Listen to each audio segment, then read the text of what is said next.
Good afternoon. Thank you for being with us this afternoon. This is Louisville, Kentucky. It's 3:30 in the afternoon, and this is Dealing with Difficult People. And I was hoping that we would have a couple of examples in the room with us, and I see we have a whole room full, so we'll be in pretty good shape. My name is Jerry Reed, and I'll be the moderator for this session. And on my immediate left is Kathy Davenport from California, and she'll be making presentation also. And on my immediate right is Tim Crawford. In a while. Last time I saw him, he was involved with some pretty heavy-duty discussions, so I'm sure he will be here quite shortly. And when he gets here, we can say, "Hi, Tim." I can't believe you started without me. What? I can't believe you people started without me. Believe it. We didn't start on time now. All right. The name of this session is Dealing with Difficult People, and we want to just provide you just a little bit of information. We will be including some personal experiences that we've had. I've handed out a handout. In fact, I've run out of handouts except for the 3 that are up here. So if you would like to have more handouts, please just let me know, and we can email you a copy or provide copies. Our plan is to just provide some information first. I'm going to ask Kathy to speak first, and then I'll make a few comments, and then we'll ask Tim to speak, and then I'll make a lot of comments, and then I'll come back and make a short presentation as well. Please welcome Kathy Davenport. Thank you. One of the things that you need to remember when you're dealing with difficult people is to keep your emotions in control. Because you need to be in control of yourself, whether it's count to 10 or take a deep breath or 10 deep breaths. Whatever works for you, you need to be in control before you can deal with that other person, regardless of what the issue is, even if they're screaming and yelling, which hopefully they're not. But we need to really be aware that people deal with perceptions. You may say something to someone that was given totally innocent, and they have perceived that you have insulted them, or any number of things can be perceived. So we need to be really, really careful about how we're, our body language, our facial expressions, all of those, the tone of our voice, so that we can try to avoid some of those perception issues. How you feel affects how you are, so we need to keep in mind that the other person who's being difficult is, there may be things going on in their life that's causing them to have a problem, to be out of control or to feel out of control, and they may not even realize what's going on. They may not realize that they're being difficult, or they may not intend to be difficult, but they're having things going on in their lives that are causing them to be upset and so on. These are all things we need to think about, or at least need to be in our mind when we're trying to deal with these people. We need to try to encourage positive response. I think it's really important when you're asking people questions to try to find out what the problem is. We don't want to give them a chance to say no or be negative if we can help it. We want to try to get a positive response. If somebody's being loud at the dance, do you think you could quiet down? Don't tell them to shut up or, be negative, but in a positive way, and try to elicit positive response. Obviously asking people to be quiet at a dance is probably one of the more minor things that we sometimes have to deal with when we're dealing with difficult people. A lot of people can deal with humor. I'm not a real humorous person, so that doesn't necessarily work for me. But if you can be humorous in how you deal with people, sometimes that'll just break the tension and bring things down. Certainly keep a smile on your face. Most times it's going to be appropriate to smile, but occasionally, they may think you're laughing at them, so you do have to kind of deal with the situation at hand, and the smile may not be the correct way to be, but you need to set a good positive example, and certainly lead by example. Try not to be a difficult person. If your dancers see you being not difficult, then hopefully they'll be more courteous. If you're always courteous to the people around you and everything, that's going to give an example. So it's going to cut down the times that you may have to deal with difficult people. And don't argue. No matter what the situation is, you don't want to get into an arguing match. You have to obviously have to try to talk to people and deal with things. Another thing that I find is you have to kind of decide whether it's a big deal or not. There may be an issue that's happening at club or whatever, but it may not be a big deal. It may be something that nothing has to be done about, and that may be something that you need to discern and say, you know, it doesn't affect the dance. It doesn't affect me or my partner. The dancers aren't going to be hurt by it. It's kind of, you know, pick your battles. This is not one I need to deal with. But another thing you need to really think about, too, is something that may not be a big deal to you may be a very big deal to someone else. If you're at a dance and one of the dancers is really upset about something and you're thinking, geez, this is just not a big deal, you still need to listen to them and respond in some fashion so that they know that you have listened to them and you're taking it into consideration possibly. You may not feel that you can resolve it at that time, but a lot of times if people think you've listened to them, that's really all they want. Obviously, there's times when people are off the wall and that's not enough. But I think, you know, in a lot of cases that I can think about, we have one lady that's constantly telling me, Larry's too loud. You know, his sound is too loud. Well, I go up and I tell Larry, the sound is too loud. But a lot of times I'll tell him, you know, Hazel says the sound is too loud. I do not think that the sound's too loud. Well, he may say, okay, fine. He'll usually put his hand on his sound control. He may not even turn it. But she feels like I've listened to her and Larry's listened to her, and that's really about the end of it because she thinks he's corrected it. Now, sometimes she'll say it to me, and maybe I was talking and didn't even pay attention, so I didn't realize it.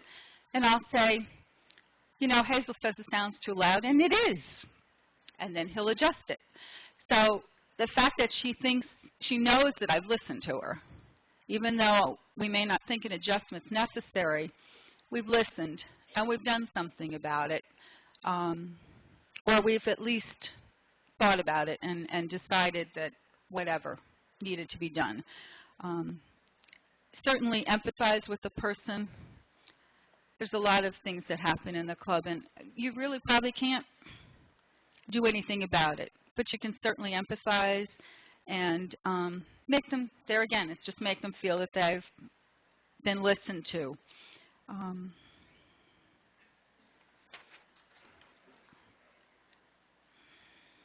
And sometimes maybe, I turn things around a lot of times at club. You know, sometimes you're in a square, there's a square that, I don't know, somebody in the square is going to be really upset because it broke down.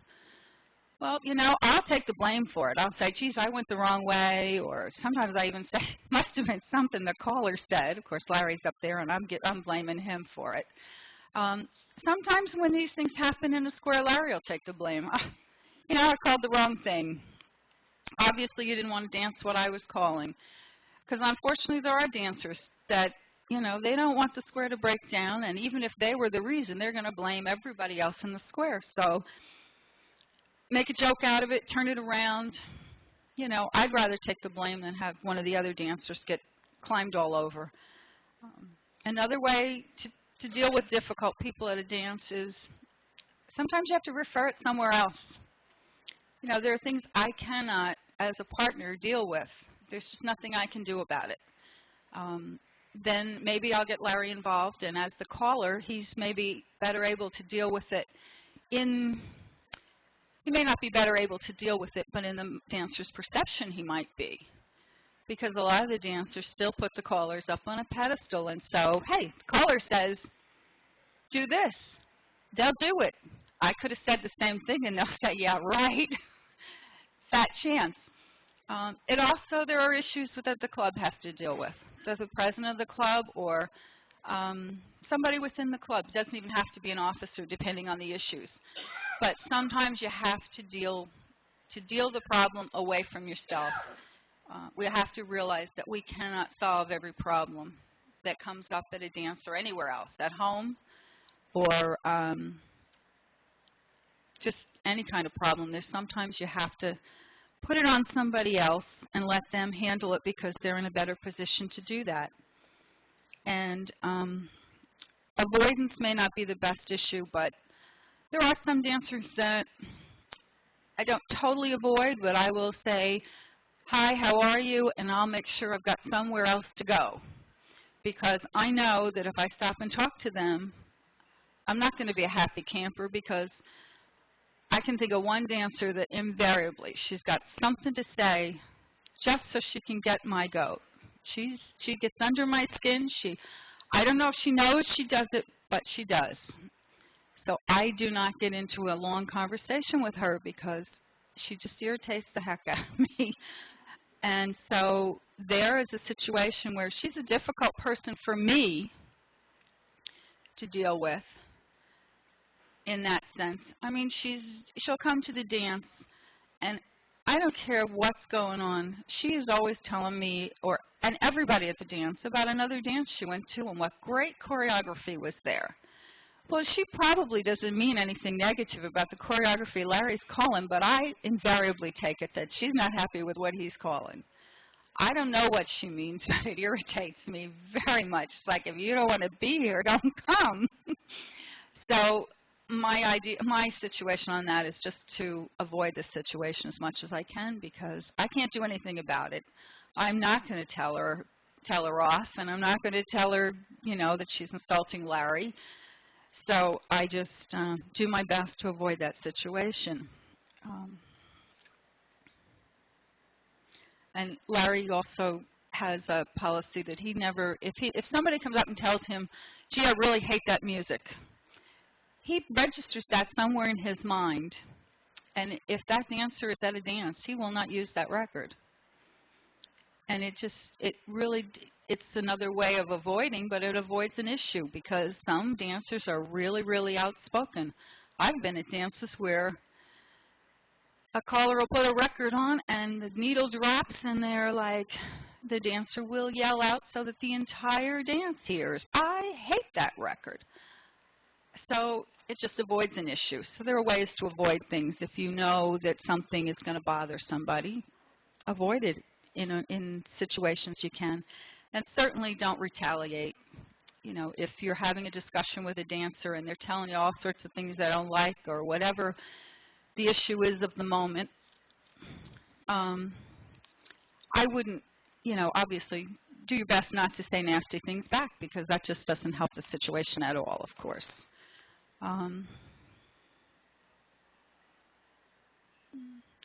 And I was talking to Larry this morning, and he said, the other thing you need to remember, and he's right, sometimes there is no answer to the problem. There's just nothing you can do to resolve, and maybe nobody else around you can resolve it. And you just have to let it go, and you can't let it eat it up, or you're going to become the difficult person. So you just need sometimes to just let it go and move on. Thank you, Kathy. Very good. As Kathy was speaking, I was jotting many, many notes here, and some very, very interesting and useful information. I think it seems like over the time that I've been calling that when we talk about these issues, it always seems that the partner is the one who acts as that interface between the caller or the cuer and the dancer. So the partners are the ones who, in many cases, get that initial feedback from the difficult people. So for the partners in the room, we certainly appreciate your acting as a buffer to keep that gather that information and then process it as you feel it need. On a personal level, I also find that if I have worked myself into to a state of tiredness, and I go to a dance, I find myself much more less able to handle difficult people. So I would certainly recommend that you be well rested, or at least relaxed as much as you can at a dance. And I made a note here, no answer, and I'll speak to that a little bit later also, but that's absolutely true, that there, in some cases we get to a point, or with certain people, that there just simply is nothing that we can do. That's part of the avoidance, but there just cannot, there's no answer. No matter what we try, it won't satisfy them. That's all I have for right now, and we'll turn over to Tim, and he will give us some wise words also. Mr. Tim Crawford. Wise words. It's everything that Kathy mentioned, excuse me, is what we're really talking about here is are you laughing at me? Don't start anything with me, lady. Sorry, was I being difficult? We're talking. That was an example of a negative interaction. For the tape, explain what happened. For the tape, a person rushed me. However, I started it, and I apologize for that. I recognize my shortcomings. We are talking about, yes, it is. It would have been better if it was videotape. We are truly talking about life skills. And earlier in one of the meetings that I was at, we were talking about whether or not, in effect, you can legislate judgment. And you cannot legislate judgment. As much and as hard as you try, you cannot legislate judgment. If you happen to be in the middle of an argument, sometimes you can lend some insight, but generally you are not able to really change the attitudes of the two people unless you have some specific information that can affect one's position. But not everybody can be a mediator as well. Kathy probably is an excellent mediator between Larry and the dancers. Myself, on the other hand, my wife just won't hear it, and she stands up and argues. No, I'm kidding. She almost never comes to the dance, so there is no buffer between me and the dancer. So if a dancer has a comment to say about something that I'm doing, either calling or being, because the way I am sometimes apparently irritates people. So, and you think, so quite often you find yourself defending yourself for being who you are, and how you respond to that is sometimes paints a picture with respect to your psyche about yourself. Are you comfortable in yourself? Are you actually subconsciously aware that you've got some shortcomings? So I'm confident in myself generally. If people come to me and they have something to say about me, I'm generally confident about who I am, and I thank them for their information, and I appreciate it, and I move on. However, if they hit one of the buttons that I happen to know that I'm insecure about, I find myself arguing, trying to defend myself when I really know I shouldn't be defending myself, but it's like the epitome of the lion being backed into the corner. And you find yourself saying things that you normally wouldn't say because they're attacking you in your weakest point. Like, how did they find the jugular? How did they come up and find out that I'm a crummy caller? I've been able to hide it all these years, and this guy's going right at those types of things. You find yourself defending, and that's when you start to lose control, like Kathy was talking about. So whenever I get into those positions, and lately I've had all kinds of experience with it, getting into those positions, I try to consider a whole bunch of things. First off, I consider the mixture of personalities associated with whatever the incident is. Sometimes that's not easy. And because I'm consciously considering who it is that I'm speaking with and the personality of that person, I'm able better to deal with it, and I try to think of how I would respond to somebody. For example, if there are two very different personalities, not good, not bad, but I may say to Brent Moore, the chairman of Round the Lab, hi, Brent, how are you feeling this afternoon? And he would respond in a very nice way. I might be interacting with another person, say like Larry Cole, and I might say to Larry, what is your problem?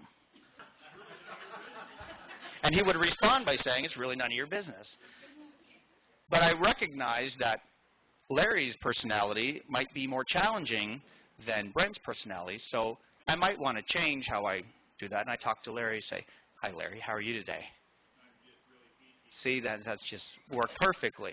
And Brent, I might be able to walk up to Brent and say, what is your problem today, Brent? Which is an expected response. So, oh yeah, he said you. Oh, that was funny. So, now taking that same example, I also try to consider the emotion that might be surrounding the situation. Like Larry just might be in a bad mood. People sometimes think Larry's in a bad mood. Hard to believe, he's always so jovial, but sometimes there are people that think that Larry's in a bad mood. So when I walk up to Larry and I say, hey, Larry, that's a nice shirt. You know, not a lot of people can wear that shirt, but it looks good on you. And if he's in a bad mood, he may react negatively to that. For example, as he is now, with a frown. But on a good day, I may walk up to Larry and say, that's a nice shirt, Larry, I like that. And he may actually respond in a very kind way.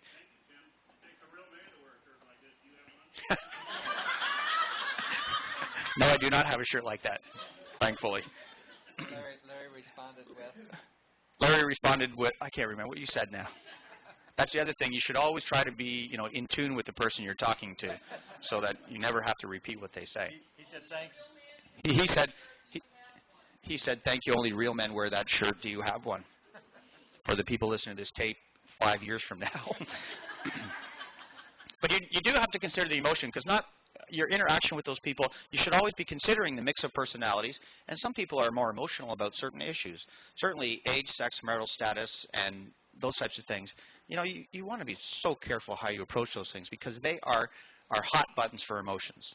So you two gentlemen are late.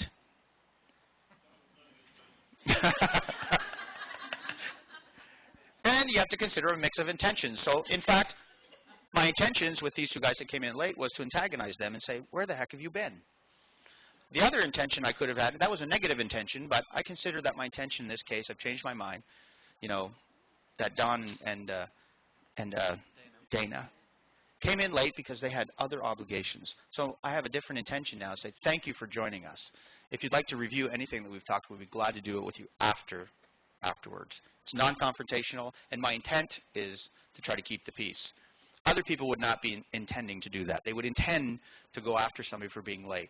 And sometimes they do that. That intention is subconscious, not conscious. I don't consciously go after Dana for coming in late, especially when I was a little bit late myself. Generally, somebody does that just to maybe recognize the fact that you arrived late, and Dana's interpretation of that may be, well, you son of a gun, I can't believe you pointed me out like that on a tape that's going to be sold to people around the country who are now going to know that I was late to a meeting. Of course, that's not the intention, but there would be people who might intend to do that type of thing. Now, if we continue to talk about Dana, since we're talking about Dana, if I try to consider a historical background. Maybe Dana and I have some bad blood going way back. Incidentally, we don't. But if we did, this might be my perfect opportunity to rely on our bad history in order to start something. Or the other side of that coin would be, of course, considering the history that Dana and I have, which, again, is all good. I may, in fact, approach it differently, like not say anything at all when Dana comes in late to the meeting. I would bestly consider the history that I'm considering our past. It would be better if I said nothing at all. I also would take into consideration the other person generally. Is it okay at any point to draw someone's shortcomings to the forefront? Is it okay at any time? And should you always be considering only how people view you rather than how you view other people? I'm kind of getting bogged down here. I'll move through this a little bit quickly. At some point in any conversation that you're having when you're dealing with a person that's difficult, and sometimes you can't avoid dealing with difficult people, there comes a point in any conversation where you have to shoot a warning shot, where you have to say to somebody, now, just before you go too much further, I don't want any more comments about my shirt because it kind of offends me, or the fact that I might not be a real man because that kind of offends me. And the response might be at that point, all right, I apologize, I stand down, and you've diffused the situation. But occasionally, you have to do that. Otherwise, you run the risk of escalation, and escalation is never a good thing, especially when it's heading in a negative direction. And also, at resolution and reconciliation is something that you have to consider as well. I consider at some point during my conversation with Larry about his shirt that the resolution might be to say to Larry, look, you know, we're obviously not getting anywhere here. I think the best thing for both of us if you just removed your shirt. That might be a suggested resolution. And instead then arguing the fact whether the shirt in fact is acceptable or not acceptable, instead now we are on a mission to find a solution. So I say to Larry,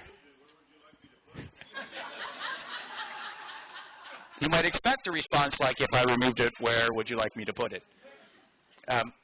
But in fact, we now have an open dialogue of questions about, okay, if I remove my shirt, would that be a solution? Obviously, that's not a solution. And not remove your shirt, but to change your shirt, I should say, because nobody really wants to see you without a shirt on. And I don't mean that like nobody wants to see you without a shirt. I mean, the solution is obviously to go change your shirt. And I'm talking more about going to a square dance where people ask you that you're not dressed appropriately, and they ask you to leave a dance because of your attire. That is a situation, that's a hot button right there from a situation where it can go sour in a heartbeat. So the resolution might be, man, we would love you to come to this dance. We really want to have you here. In the future, our square dance attire, we like people to wear this type of a shirt, not that type of a shirt. So next time, could you please, you know, dress appropriately or dress differently? And Larry's response would probably be, okay, I will look after that in the future. Thank you for pointing it out to me. Thank you for keeping it quiet, and life goes on. But you found you went right to a resolution rather than taking issue with the fact of somebody not being dressed appropriately in your eyes and sending them home. The reconciliation, of course, is when you come to an agreement and you are able to reconcile your differences and come to some agreeable position. Sometimes that's not possible. Sometimes you have to introduce a mediator into the situation. For example, I say, Larry, I think you should change your shirt. Larry says to me, I'm not going to change my shirt. Forget it. I think you should change your shirt. I might say, Jerry, we need a ruling on this. We listen to both sides of the story, and what do you think? And then I could be wrong. Highly unlikely, but I could be wrong. Or Larry might be wrong. But sometimes just a simple introduction of a mediator into a negotiation like that diffuses all the emotion, takes emotion out of it, because sometimes you have to recap to the mediator exactly what you were talking about. And so sometimes going over it again in your mind with some of the emotion removed, because you've obviously gone through an escalation to this point where you have to get the mediator involved, the emotion will be removed when you have to start all over again and start to talk. Not always, but quite often that occurs, and the mediator finds resolution immediately and both parties accept and it's over with. Sometimes that could be your partner. You could introduce your partner into it, and dancers may speak to your partner, or in fact do speak to your partner different than they speak to you. And sometimes they only speak to your partner, like Kathy was saying, and never speak to you. And also, you need to know who you're going to pick your fight with. So it might have been bad judgment on my part to even talk to Larry about his shirt. Larry probably could pound me into the ground in a heartbeat, and maybe I should reconsider my entire approach to talking to Larry about it. Maybe I should say to somebody else, you know, Jerry, maybe you could go talk to Larry about that shirt. Because I know that I'm not the right person to talk. But you need to consider that, because there is a time you have to consider. You cannot be all things to all people all the time. Quite often I get a club executive coming up to me and saying to me, I want you to go down on that floor and ask that couple to leave because they can't dance. And that's got to be the most challenging thing, for you to step down off the stage and walk up to somebody and say, get out of here, you're a crummy dancer. It's really impossible to do that. So I always say to those people, I'm sorry, I am not the right person to go down and ask somebody to leave that dance. If you have an issue with them, I think you need to take them aside and discuss your problem with them. And if you need me to intervene at some point, I may intervene, but I'm not the person to go down. It's not my decision. I may not see it that way. And you also have to pick who your ally is. For example, I might say, I happen to know that Larry and Jerry are really good friends, and they actually even kind of dress the same. So for me to ask Jerry to intervene would probably be a mistake. So you need to consider all the parties in the negotiation as well. Or I might consider that I get somebody like Dana to be on my side and intervene, and Dana obviously doesn't dress like Larry, and you don't want to appear that you're hedging your bets either, especially when you're appointing a mediator. Difficult people, in my books, really, and there's all kinds of things that are written about difficult people, but in my brain, they come in kind of two shades. There's complainers, and these are negative people who are negative types of people. They're complainers and they're antagonists. Complainers, in my mind, are people who come up to you and go, the music's too loud. You're going too fast. Could you slow it down? You're calling too hard. You know, you're singing too high, or you're singing off key, or the lights aren't right. It's too hot in here. There's too crowded in here. Why do we have to dance with these people? The number system doesn't work right. There's all kinds of things that people complain about. Human studies actually show that complainers are not complaining to be negative. They are actually, in their mind, helping you do better at what you do. And for me, that was the biggest realization. I went to one of these human resource courses through my real-life business, and they talked about, people who complain about the little things. They're only trying to help you. They're not trying to harm you in any way. They're not trying to identify your shortcomings. They really want to help you. So I consider the source now with these people, and their advice to us was, you thank these people. When they come up and say, you are calling too darn fast, your response should be, well, thank you. I appreciate you coming up here and telling me that. That's the most wonderful piece of information that I have had in 20 years of calling it. No, you don't go that far, of course. You just thank them and you say, thank you very much. I appreciate you coming up and telling me. You're way too loud. Thank you. I'll look after that for you. And you may choose to do nothing. You may choose to not turn these knobs at all. You may pretend that you turn the knobs. Has anybody ever been calling and somebody comes up and yells and says, yeah, you're good, and you, oh, okay, I'll turn that, but you don't change it all? Yeah, nobody's done that? Yeah, me neither. But there are callers out there that do that, that pretend that they make changes. And then and sometimes even during the dance, they'll say, now is that better? And they'll go, that's better, thank you. And you know that nothing has really changed. But that person, in fact, has done their job. They've come up to you, they've identified a problem that needed to be rectified, and you are able to fix it for them in their mind. And they were complaining the whole time, and you can react to people who complain in multiple ways, but that, in fact, is one of the things that they are really coming up to help you. There are people, obviously, the ones who complain are just complaining all the time. You know, you finally have to take action with those people and say, I had a couple at my challenge dance all the time. He used to come to my dance, and they used to just complain virtually after every single tip, and I finally had to take them aside and said, look, Mom, Dad, you have to stay home. I can't have you at my dance anymore. And then there are the other types of people, the complainers. Complainers, once you come to the conclusion about how you're going to deal with a complainer, you thanking complainers really, in fact, diffuses them completely because they have done their job. In their mind, 9 times out of 10, a complainer thinks that you need their help. You thank them for that, and you'll never hear from them again for the rest of the night. Antagonists, on the other hand, are not like that at all. Those are people who seek ways to engage the enemy. They walk into the dance already deciding that I got to find something wrong with this dance. Subconsciously, they not just in square dancing, but their entire life, they go through life looking for the things, the shortcomings. And it is their way that they are able to interact with people. And it's all generally a negative interaction. They encourage escalation, and they find ways to take it to the next level. So in my interaction with Larry about his shirt, I may start off by saying, and considering all the emotions and Larry's personality, say, geez, Larry, that's a nice shirt, but it's not really appropriate for our square dance. And if Larry responded like we would expect Larry to respond, thank you very much, Tim, I'll look after that next year or next week, it's over. But Larry might not respond that. Larry might be one of those antagonists and say to me something other than, thank you for pointing that out. Like, what would you like me to do with your shirt? As a matter of fact, let me give you some suggestions what I might do with my shirt. But they allow and they encourage escalation. And as soon as you sense that, you have to find a way to diffuse it. And antagonists come in, and some of the worst antagonists I have ever met in my life are women. And I know, I went out on a limb here, and I employ a bunch of women where I work. All women, as a matter of fact. I'm the only man in my company. And the interaction between me and them is always good. generally. And it's probably partly because I employ them. Their job depends on it. But generally, it is good. However, the interaction between them is always a problem, and it always escalates way, way faster and way, way further than you ever could imagine. And it's because I think it's because it's an emotional. And it's very emotional.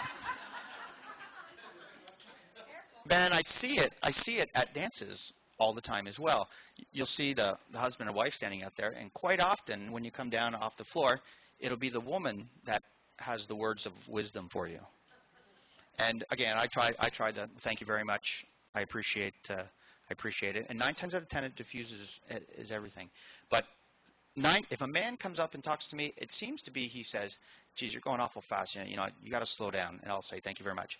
A woman sometimes comes up to me and goes, "For crying out loud, would you slow down?" It's a totally different interaction, and I have the same response generally, but it's because in their mind they've already escalated it to the point. Every time I called a call, and if they determined at the beginning of the tip it was fast, it continually escalates every time I deliver a call, and they can't wait to talk to me about it. And again, I do believe that they are in fact trying to help, but there is a difference between how men and women approach the same subject. Antagonists. Did you have a question, Larry? No, I had to let my mom go. Some of the antagonists are just nuisance. They're always picking at you, trying to find ways to escalate it. And if you let yourself fall victim to that, it does escalate really quickly. And some are very radical antagonists where they go right at you, and you never want to engage those types of people. Those people are, you can usually see them coming from a mile away, and thankfully square dancing is filled with a bunch of great people, and we don't have a whole lot of those people, but there are those people in life. My approach to all these things is to listen. When someone comes up and wants to talk to me, I listen first, and then I react. I never interrupt. Even if they're going to go at me for 15, 20 minutes, I let them do it. What? Because then they've got it off their chest. And I let them say their piece, and even when they're done, they take a breath, I wait, just in case they're going to continue, just to be sure that they're done. And when they're done, I start to respond. Then I take the position where I must be heard. So first I listen, and then I must be heard. So if I give them the chance to say what they have to say, and I start to say, "Listen, I understand what you're saying," and if they interrupt me, I tell them, I shoot a warning shot and say, "Look, I'm prepared to have a discussion with you about this, and I will discuss this with you. I let you speak. How about the same courtesy?" 9 times out of 10, they'll stand down and they'll let you say what you want to say. 9 times out of 10, it's diffused with a thank you. You can just say thank you and walk away with it. Sometimes you do have to involve the mediators, and again, you have to consider who the mediator is and what their state of being is at that point. And where there is no resolution, like we talked about before, or the other person is just plain and simple wrong in their conclusions, you must hold your ground and find a way to draw closure to it. And 9 times out of 10, how I handle that is say, I agree to disagree with you. Let's agree to disagree. We must agree to disagree, and we should pick this discussion up at a later time.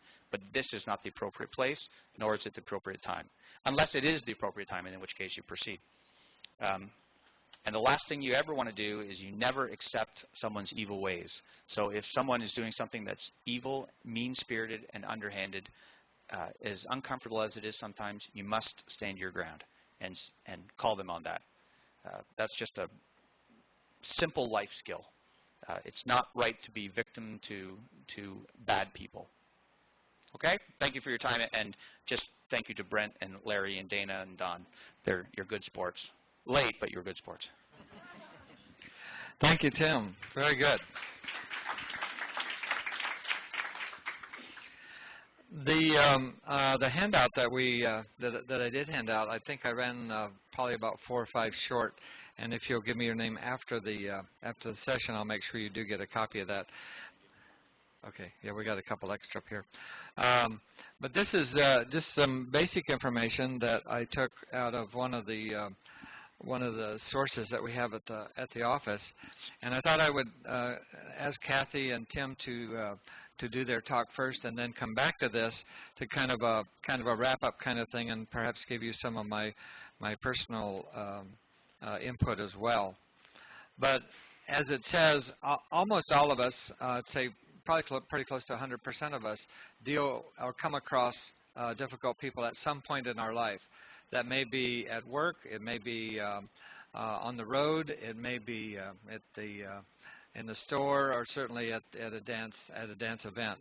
And how we deal with those difficult people will certainly impact our perception of whatever that event is. And both Kathy and Tim have provided us some very good information of how to handle those situations.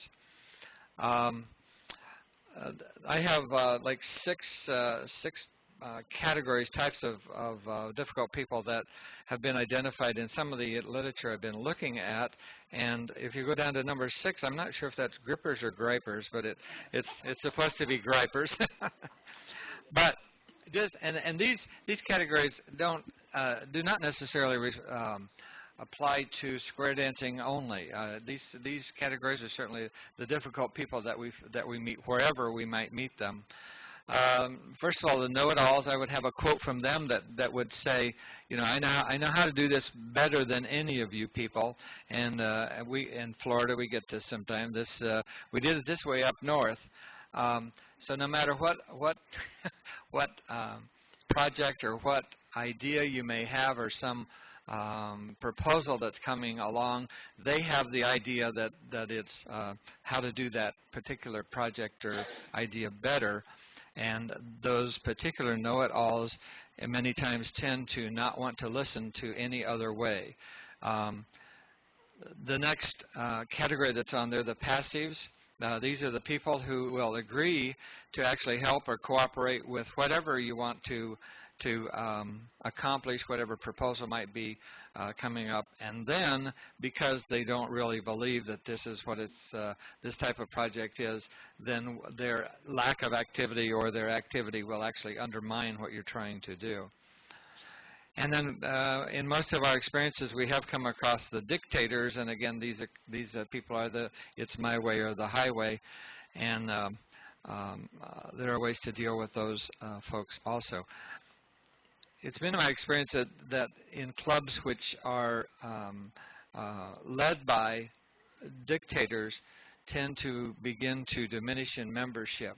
And that's an unfortunate thing. And dictators have a way of becoming very vocal, and when clubs are looking for somebody to take over leadership, these people very often rise to the top of the list of people who will volunteer. And if there's only one of people to volunteer, then obviously that one person's going to take the leadership role. There are yes people and no people, and the yes people always, the quote that would be, yeah, this is a good idea and we need to do that, and even though they don't agree with that idea. And the problem there, of course, is the outward yes was not carried through into any positive actions.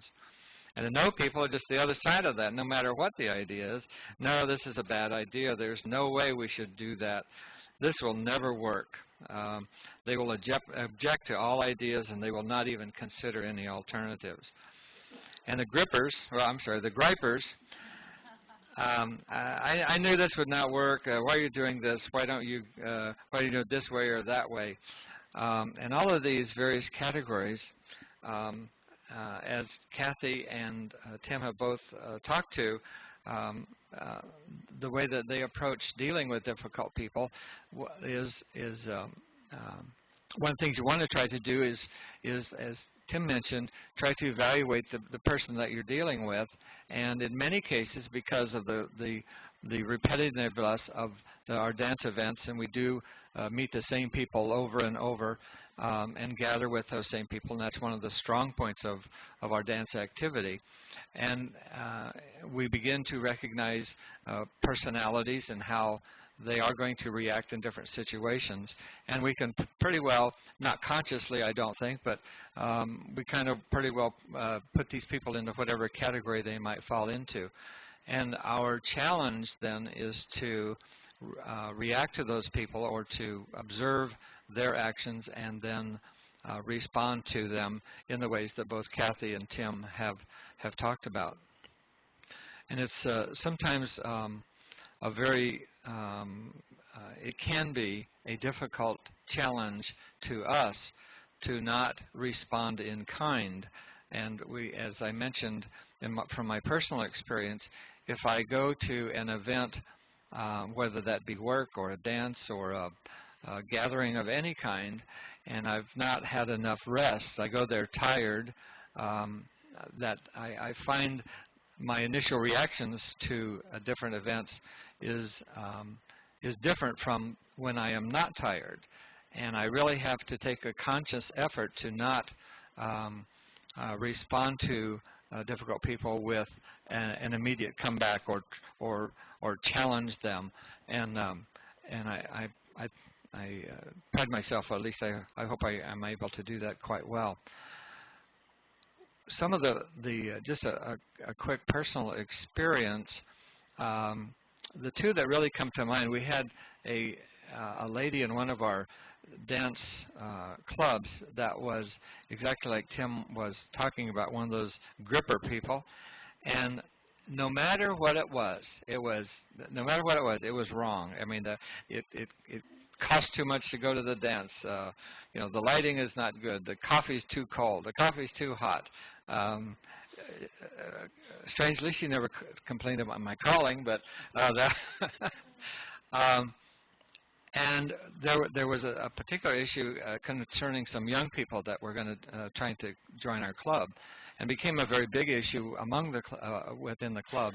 And this particular person was the type of person who was not going to.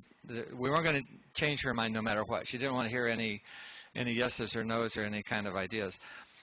And I tried at times. I became one of those mediator people that Tim was talking about. And it didn't take long to realize that there was nothing that I could do.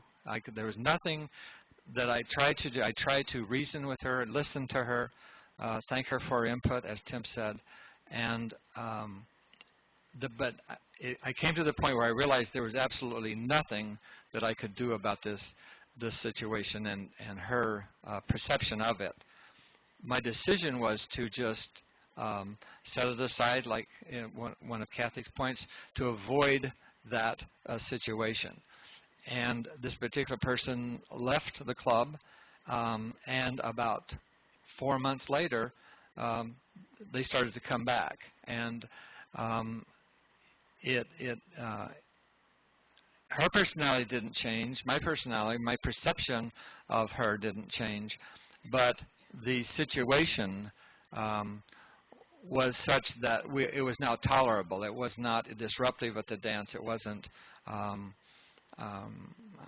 It was tolerable. I can say it that way, and actually became more of a pleasant situation. I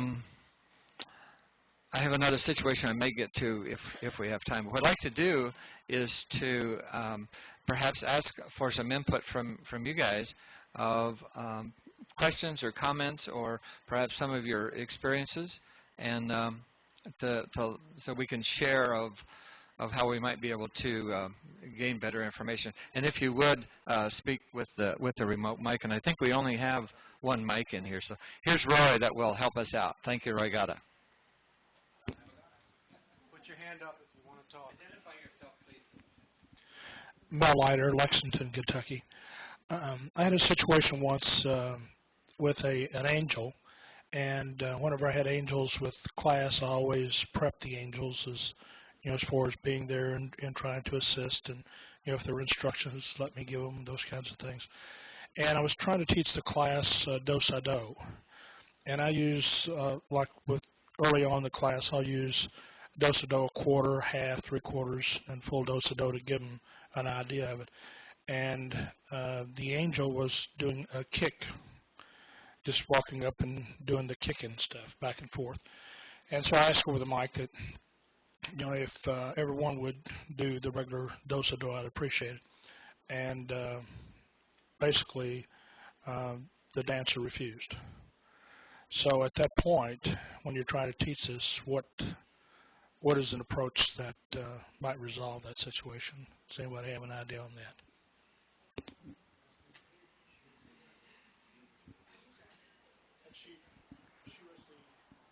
You addressing the solution?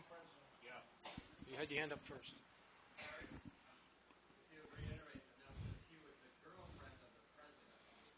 Okay, he said it was a girlfriend of the president of the club.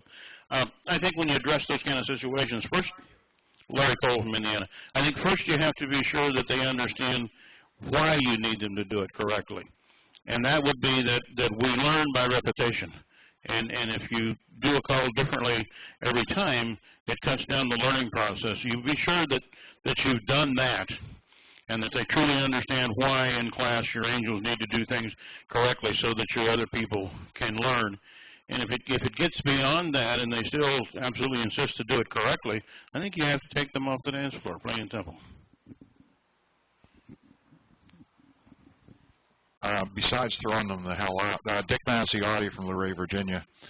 Yeah, I think that once you find out that there is an angel, angels can be a very, very big difficulty. If you have angels that will not listen to you, you have no choice but to get rid of the angels. The students are too precious to waste by some silly angel.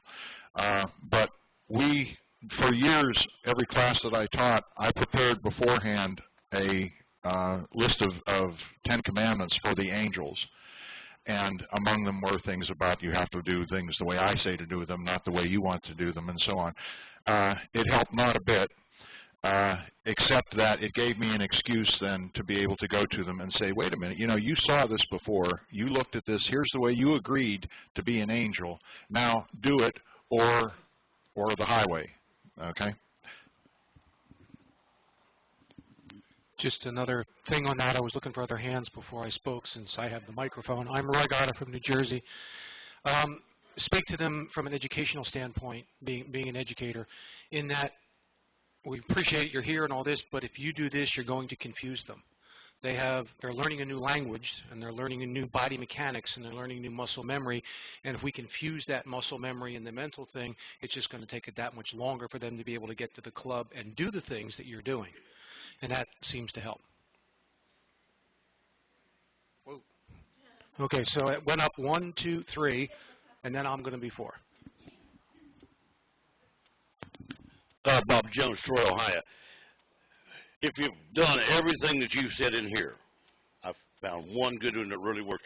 Rather than just before you get in the fight, please don't do that, because you know there's nowhere it can go. You've already arrived at that factor. Nowhere else is going to go but a fight.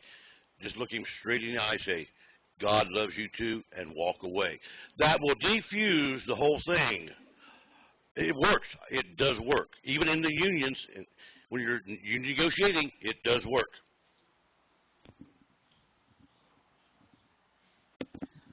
I'm Joan Judge from Vermont, and there are those chosen few who work the opposite way. This is not a Dan situation. I'm a realtor. And I have a lot of patience and composure with some of these customers. But I have one who's a real winner. And I know her attitude. I know what she's like. And one day she started in on me, and I became a little more vocal. She backed right off. Didn't have a problem with her after that. She's been fine. I had a grandmother like that, too. So sometimes it does work the other way, but 9 times out of 10 you need to keep your composure. And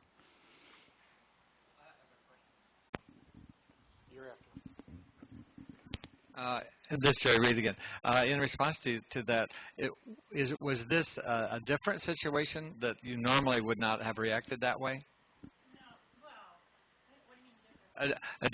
You would not have reacted to other people in the same way. You evaluated her personality or this person's personality and decided that at that point in that situation, this was the way to react, and it worked for you.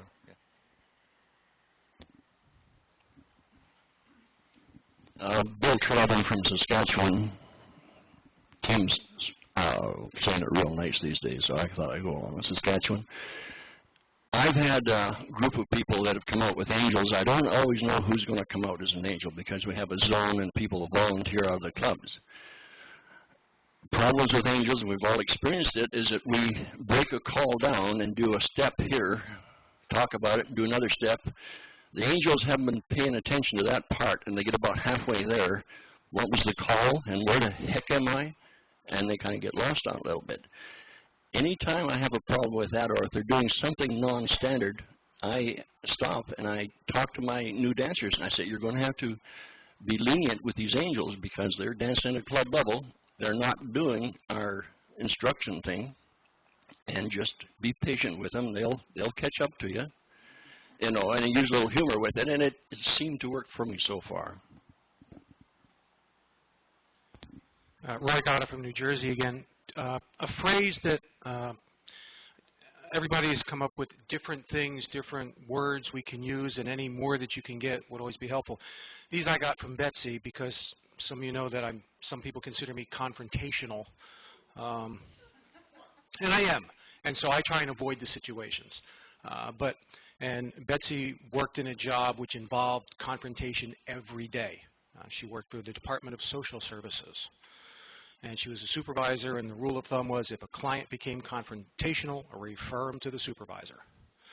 And she found a phrase that worked quite well, and it simply was, I'm sorry you feel that way. And then she would wait. And sometimes that would be enough because the person felt they were getting an apology. And it was over. And then, okay, if that kept going, then she would say something along the line of, well, what would it take to make you feel better? Not what would it take to correct the problem, because that right away says there's a problem, and okay, now we all just what would it take to make you feel better? And then very often it was something that could not be accomplished at that moment in time. Then you have the way to kind of say, okay, I can't do anything about that now. Let me see what I can do, or it's not possible to do that. What else would it take? But usually by starting with that, I'm sorry you feel that way, and then wait and see what they say. And it seems to have worked quite well for her in a couple of dance situations also. Any more? One, then two.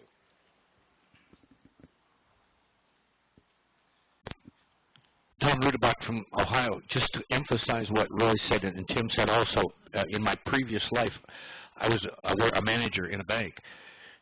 And when those confrontational people come in, if you just take them in the office, get them away from the main thoroughfare, away from the lobby, in our case, just let them sit down and let them spill their guts, excuse my French. But after you let them talk it out and say, you don't agree with them, but emphasize with what they are saying. You don't necessarily say, yeah, you're right, but if you say, if I was in your position, I might feel the same way. And going back to what Roy said, maybe you can find a mutual solution that will work and make them happy and keep you happy.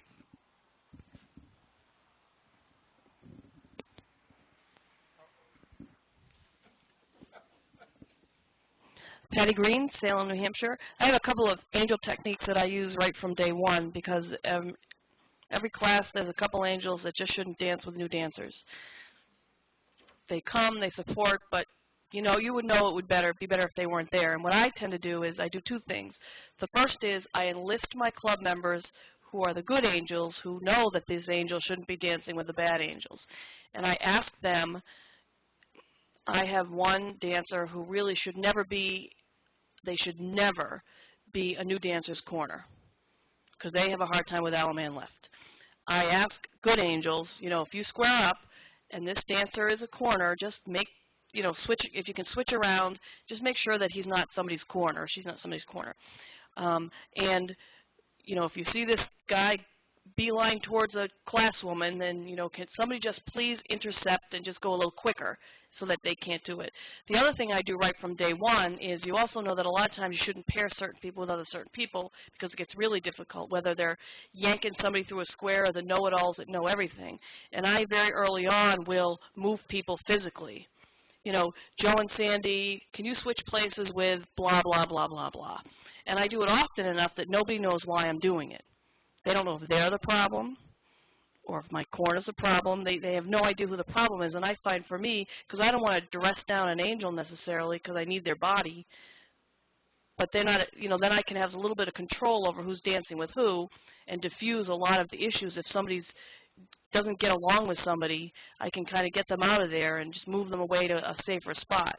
And I enlist my good angels, and they know, you know, they will cocoon if this person's having a bad time. They'll just cocoon them and get them away from somebody who they shouldn't be dancing with. Dick Massiotti, Luray, Virginia again. There's one other thing, though. We're all being real kissy-face about this, but I agree with the lady up in front here that every once in a while there comes a time when you have to stand up for yourself and you have to say, wait a minute, who do you think you're talking to? And take them out. I'm sorry, but you can't roll over and play dead every minute. And this even applies to angels. It even applies to the girlfriend of the president of the club and so on, that there comes a point where you really must stand up for yourself and for your own dignity and let them have it. And I suspect that most of the time the result will be just like it was for the lady up front. Okay, we had Jerry and then Joan. And think about, I was going to ask, has anybody had to ask someone to leave their club and not come back? I have, and I was just curious if anyone else had. Just in this is Jerry again. Just in response to Dick's point there, and I don't know if Kathy wants to respond to this also, but in her talk she talked about pick your battles. Pick your issues. If it is something that is a personal attack or gossip or something along those lines that is totally out of line and as I say, a personal attack or just something that's extremely hurtful, pick your battles, and you may have to say to this person, you know, it's time for us to have a heart-to-heart here, and just talk it out that way. However, that has to be done in private. That's the big point. It has to be done in private. I don't know if you want to. I've probably only had maybe one time, but you know, there are always the gossips in the club, and I don't want to hear it, and I don't want it spread around the club. Whatever it is, whether it's true or false or somewhere in between, it's not what we're there for. Square dancing is a friendship thing. It's very social and so on. And I have maybe one time had to say to somebody, this is not an appropriate discussion. You don't even know if this is true or not. I don't want to hear it again. You know, it's probably not exactly how I said it, but, you know, there are times when you do have to say, leave it alone. That's it. A quick story. You're going to respond to that too? Okay. No, I just want to respond to the gossip thing because I certainly view gossip people as difficult people. But just a quick story here. A certain person did spread some gossip around about another certain person, and it turned out that the gossip was not true. So the person who was the gossip went to their religious advisor and said, I know I did wrong, and I'm very, very sorry that I did wrong. I said these things were not true, and now it's spread out. And what can I do to get forgiveness for this transgression? And the religious advisor said, we do have a solution for that. You go to the top of this mountain that's right here, and on the windiest day, and you take a feather pillow. And you open the feather pillow, and you shake out all the feathers. And the person said, that's simple enough. I can do that. And they did. And so he came back and he said, I've done as you've asked, and am I now forgiven? And he said, well, there's one more step to the process, and that's to go to the top of the mountain, start there, and collect every one of those feathers. So that's how I view gossip, and it certainly is. So Kathy's absolutely right. It's time to just say, this is not appropriate, and I'm not going to participate in that. And here's Kathy. the other part of the gossip is it really doesn't matter if it's not true. Even if it's true, it shouldn't go anywhere. It's really not something that people should be bad-mouthing people. You know, if you don't like somebody, you don't like something that was done, and, you know, even if they're playing around or something, you know, it doesn't go anywhere. Because there's things that you don't know about the situation. We just real quick about rumors and all that. Excuse me. I talked a little bit earlier about being confident in yourself, and if you live your life in a certain way, and you are confident about how you live your life, we cannot, in our position, we are very public people. We choose to be that way. Our lives are, in fact, an open book to those people, even though they are really not an open book, and they truly have no business making unsubstantiated remarks about us. And even if there is a truth that they have, for them to pass it on is a wrong action. But again, we can't stop them. I just know that in my, I started calling when I was 9 years old, so I grew up in square dancing, and there have been rumors about me. There still probably are rumors about me, but I'm confident in who I am and how I go through life to know that the rumor about me having AIDS is wrong. The rumor about me being separated from my wife is wrong. The rumor about me living an oddball lifestyle because I lived with 5 girls when I went to university is wrong. It was fun, but it was wrong. I play hockey in the wintertime, and I have a condition in my hands that makes my hands, when I get cold, my hands get smaller, and my wedding ring falls off in my hockey glove, and I lose my wedding ring. So I don't wear my wedding ring when I play hockey. And people will interpret, yeah, that's a public statement of why I don't wear my wedding ring in the wintertime. But those rumors are going to happen. But I am confident in how I live my life. And those rumors, I allow those to run right off me. People will say things forever and ever. And, you know, I never challenge them to prove it.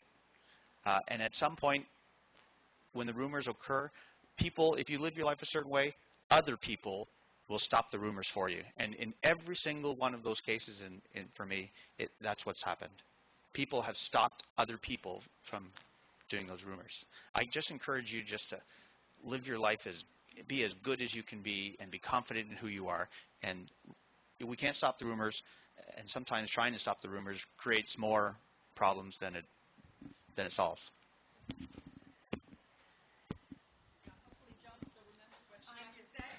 I definitely remember. This is something that I use quite often, and it came from Al-Anon, and I can tell you from experience, it works. You get yourself all tied up in knots because somebody's being very confrontational, and you simply say, you could be right. Bingo, it's ended. You've gotten rid of that pressure. They think they're right. You've not told them they're right, but they think they're right. And the first time you go to use it, it's very difficult. After that, it's easy. So just remember, you could be right.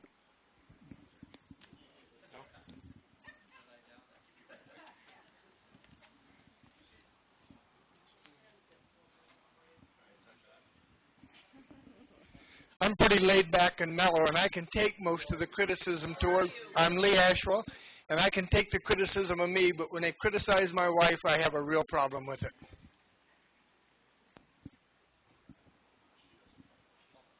That's true. That's why I have a problem.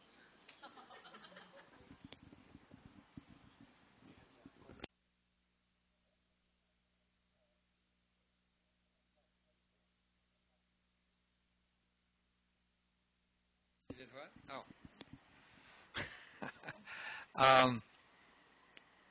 Had such a hard time turning the microphone back on, I forgot what I was going to say. But no, there it is. That certainly is one of the hot buttons that we all have, and Tim mentioned, you know, the politics and money and sex and those family issue things that can really. Yeah, you did. So somebody said you said something about sex. So for the record, Tim did not say anything about sex.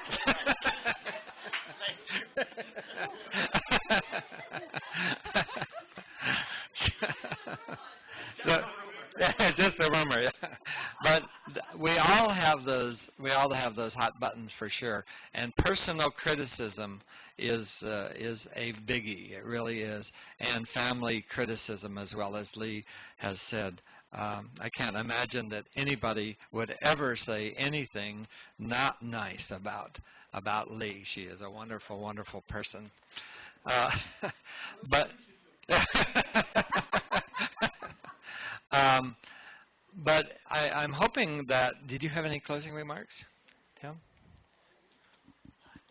Okay. I'll just try to wrap up just a little bit here. We'll be probably maybe break a little bit early and get ready for the opening of the doors and all of that good activity tonight. But I'm hoping that you were able to gain something from our presentation. I know that I personally did from both Kathy and from Tim and from you, and that's one of the nice things the big thing that I like about these sessions is that when we come to them, when we listen to the tapes, we certainly gain a lot of information. We certainly hope that you were able to gain something a little bit from each of us and from yourselves. We thank you for your participation. And are there any other comments or closing comments that anybody would like to make? Yes. If we can wake up Roy and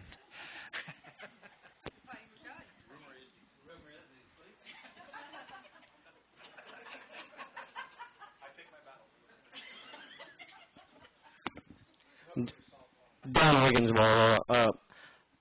I had some confrontations, and I think the easiest way I deal with confrontations or rumors is I go directly to the source that started them.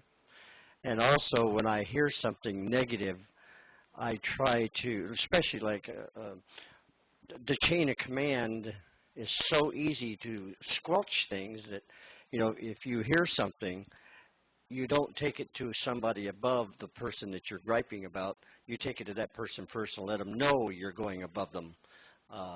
Lee and Barbie, when they became general chairman and asked me if I would be on their committee, they set out things that we had to adhere to. And it's so much easier to follow those instructions, and if you try to skirt them, you only get into trouble. And then you hear rumors. But anytime I hear a rumor, I can always take it to them, and then they can just shut me up, you know, which they do. So.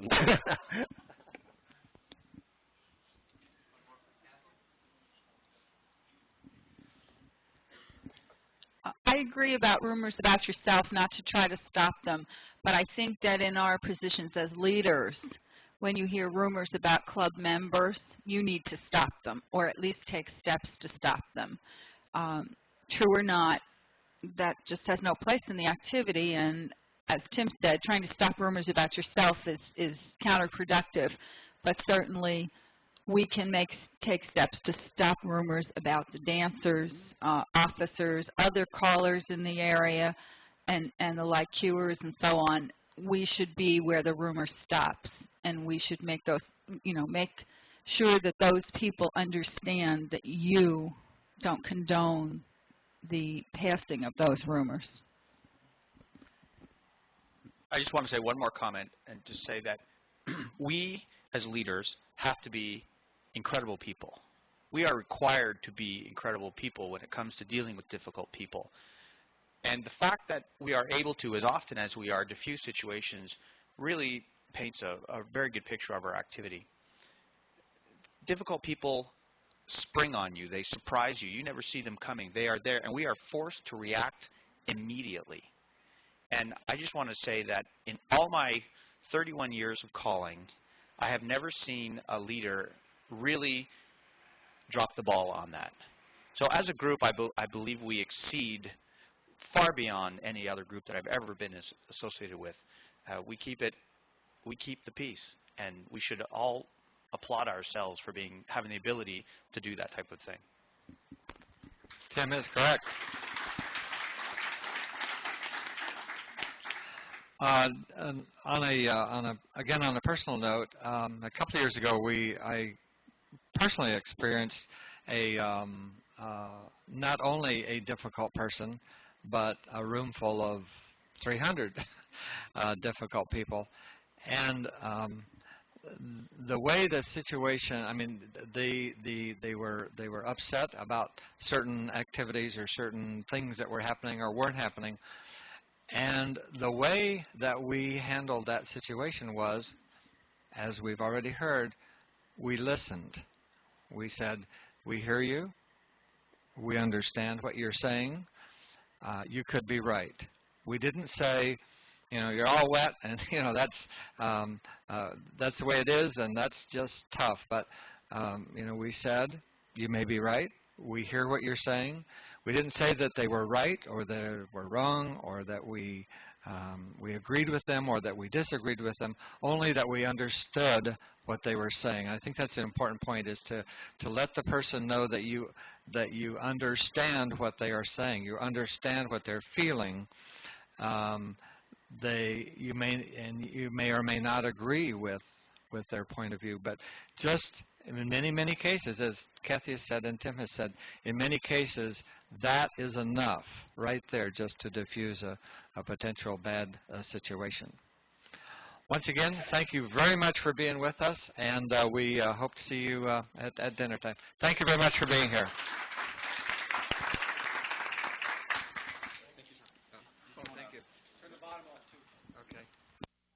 We do have extra copies of the handout for those of you who did not get one, but who would like to get one.